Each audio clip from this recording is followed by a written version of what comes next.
their age. So, for example, here's a fun fact. When you turn two, so a lot of what I do has to also do with like with like child psychology and like how kids think. So Mm. when a child turns 2 years old, they are learning the concept of no for the first time.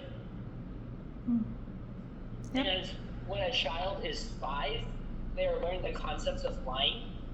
So a child, at the age of five, is finally learning what like lying is. And then when a child reaches the age of seven, and seven tends to be the age where early childhood education ends. Um, that's when you enter the age of reason, and the age of reason is essentially like the kid, for the most part, knows the difference between right and wrong. They can make a rational decision on like what their actions are if they're bad. For example, a kid when they're seven, they tend to know that hurting others or stealing are bad things. Mm-hmm. Oh, so you learn Yeah, about psychology too. yeah. There's a lot of psychology in it too. Ooh. But you only learn psychology for kids? Yeah, so it's like kids from like up to like 7 or 8, because Mm. like they think a lot differently, and it's Mm. the whole point is if you're developing. The whole point of my degree is if you're developing children, you're Mm-hmm. also helping out families as well.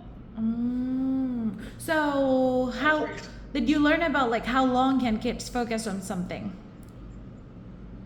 it's not long. It's very quick. It's not long at all. Yeah.